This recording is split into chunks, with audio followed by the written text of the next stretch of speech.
देख रहे हैं NIU न्यूज इंडिया अपडेट।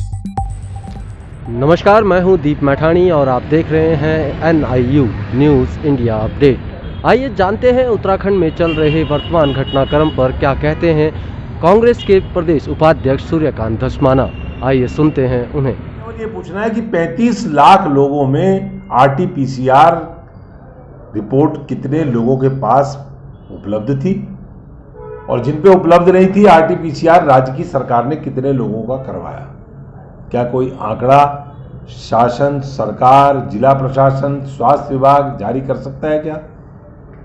किस तरह से लोगों की जानों से ये सरकार खेल रही है, इससे बड़ा उदाहरण नहीं हो सकता। पूरे देश में त्राहिमाम बचा है। वैश्विक महामारी का ये दूसरा जो वेव है ये इतना खतरनाक है कि उत्तराखंड में भी मौतों का सिलसिला लगातार बढ़ गया है। जिन लोगों के वैक्सीनेशन लगाए उनके भी बीमार होने की खबर आ रही है और लगातार संक्रमण बढ़ रहा है। राजधानी, हरिद्वार, सब जगह संक्रमण बढ़ रहा है। कोई राज्य का ऐसा जिला नहीं है जहां संक्रमण ना बढ़ रहा हो। और ऐसे में महाकुंभ में 35 लाख लोग सारे प्रोटोकॉल की धज्जियां उड़ा करके स्नान कर रहे हैं। लोगों का कसूर नहीं है। महाकुंभ तो बिना निमंत्रण के लोग आते हैं, लेकिन इंतजाम कराने का जिम्मा तो सरकार का होता है, और वो भी तब जब पूरी दुनिया का हिंदू धर्म का सबसे बड़ा ठेका जिनके नाम पर खुला हो, टेंडर जिनके नाम पे हो, उनकी सरकार राज्य में भी हो और उनकी सरकार दिल्ली में भी हो। और उसके बाद महाकुंभ में आने वाले तमाम श्रद्धालु, अब वो श्रद्धालु पाकिस्तान से तो आ नहीं रहे, वो श्रद्धालु अरब से तो आ नहीं रहे, वो श्रद्धालु तो सारे सनातनी हिंदू हैं। और उन सनातनी हिंदुओं की जान की रक्षा के लिए कोई इंतजाम अगर बीजेपी की सरकार नहीं कर रही है तो इससे ज्यादा मैं समझता हूं कि धोखा लोगों के साथ नहीं हो सकता। ये बहुत बड़ा खिलवाड़ है। कोरोना बम की कगार पे हरिद्वार को ला करके सरकार ने खड़ा कर दिया। मुख्यमंत्री जी, मरकज में तो पूरे लोग जो है एक कमरे में बंद थे, लेकिन हरिद्वार में तो आने जाने की कोई व्यवस्था थी। देखिए, ये भारतीय जनता पार्टी वालों का दिमागी दिवालियापन है। ये बार बार मरकज मरकज मरकज चिल्लाते हैं, लेकिन इनसे पूछो कि मरकज के जो सबसे बड़े मौलाना हैं, मौलाना साद, आज तक उनके खिलाफ कोई कार्रवाई क्यों नहीं कर पाए?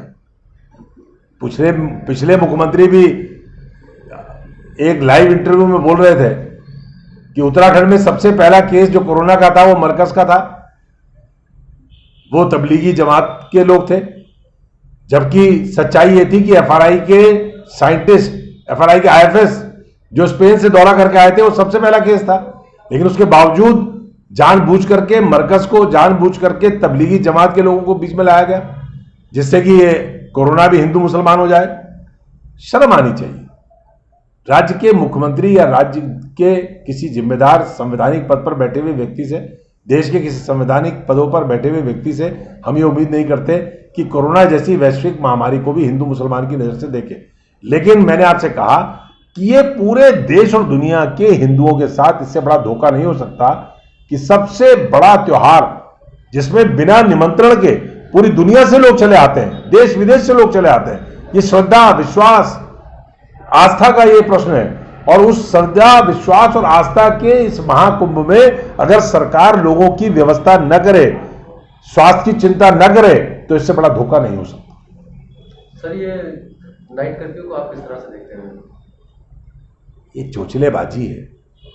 अब नाइट कर्फ्यू में क्या मॉल खुलता है नाइट में? 10 बजे तो वैसे ही मॉल बंद हो जाते हैं। 10:30, 11 बजे मैक्सिमम जो बार्स हैं, रेस्टोरेंट्स हैं, वो बंद हो जाते हैं। बाजारों में भीड़ भाड़ बंद हो जाती है, दुकानें बंद हो जाती हैं। 8 बजे दुकान बंद हो जाती है। तो 10:30 बजे से सुबह 5 बजे तक का कर्फ्यू का मतलब अभी तक हमारी समझ में, हमारी तो नहीं आया।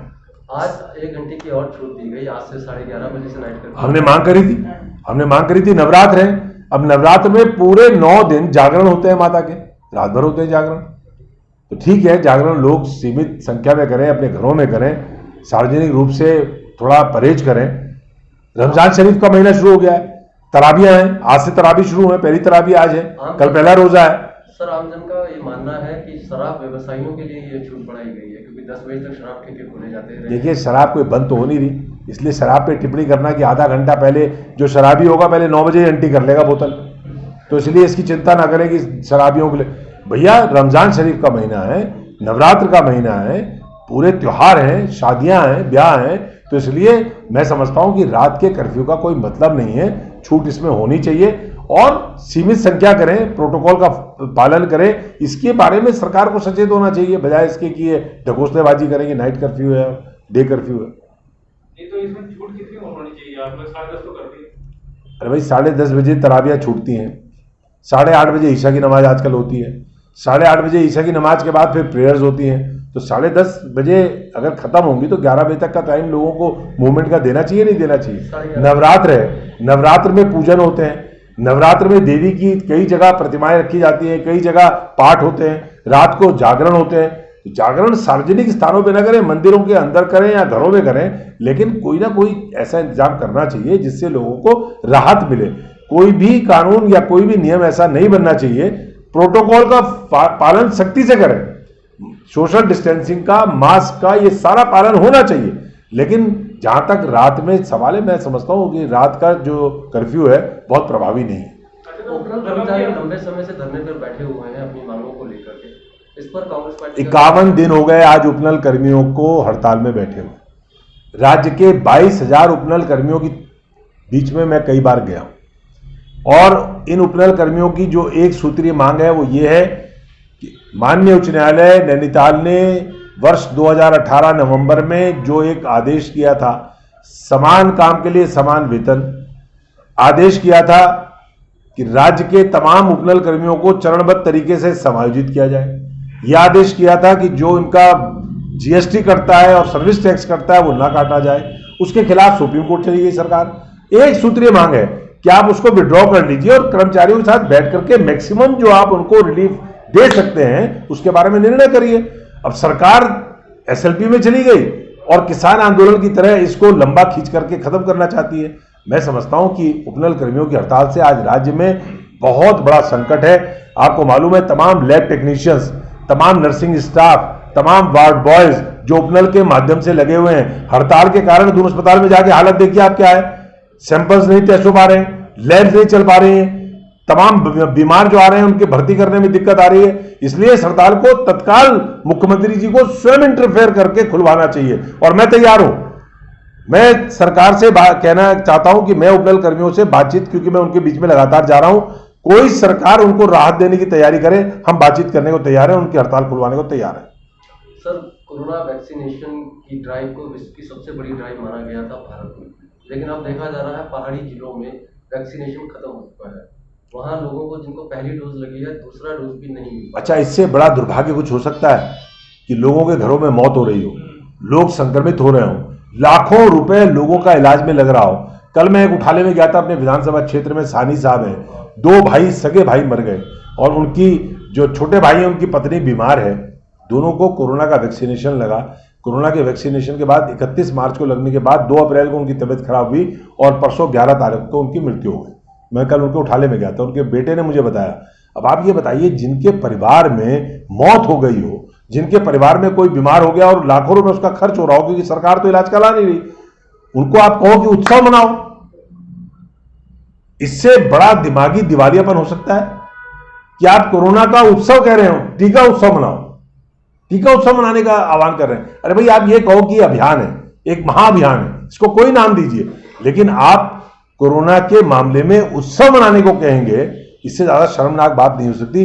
भारतीय जनता पार्टी के लोग लाशों पे भी राजनीति करते हैं, मौत में और वैश्विक महामारी में भी राजनीति कर रहे हैं, बाज नहीं आ रहे हैं। ये पता नहीं क्या समझ में नहीं आ रहा है। खत्म हो रही वैक्सीन। अरे भाई, वैक्सीन कहां है?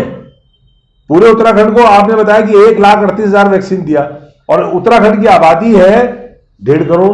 तो 1.5 करोड़ लोगों के लिए अगर आपने 2 खेप में 3 खेप में 3 लाख 4 लाख आपने वैक्सीन दे भी दी तो बाकी की आबादी का क्या होगा?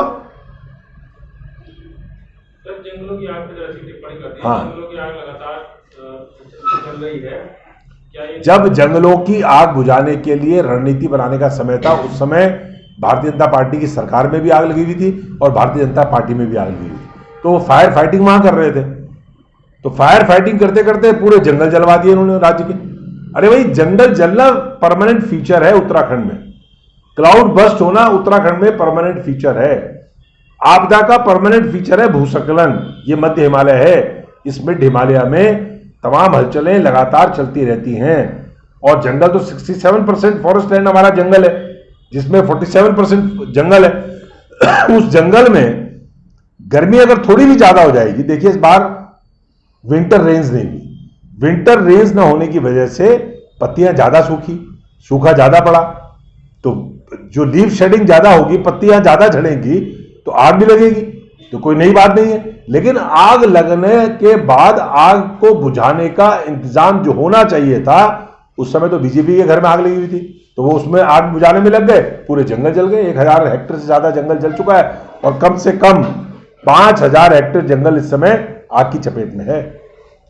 सर, दून मेयर गामा जी के ऊपर कई भ्रष्टाचार के आरोप लग रहे हैं, इसे कैसे देखते हैं आप? देखिए, व्यक्तिगत मैं टिप्पणियां कभी नहीं करता, लेकिन जिस प्रकार के खुलासे हो रहे हैं, चिंताजनक बात है। अगर जनप्रतिनिधि, जो चुना हुआ जनप्रतिनिधि है, उसके खिलाफ इस प्रकार के आरोप अगर सार्वजनिक रूप से लगें तो उनको सफाई देनी चाहिए। मैं नहीं कह रहा हूं आरोप सच्चे हैं, लेकिन आरोप अगर लगता है तो आरोप पर सफाई जरूर आनी चाहिए, वरना यह माना जाता है कि मौत स्वीकृति। आप देख रहे हैं NIU न्यूज़ इंडिया अपडेट।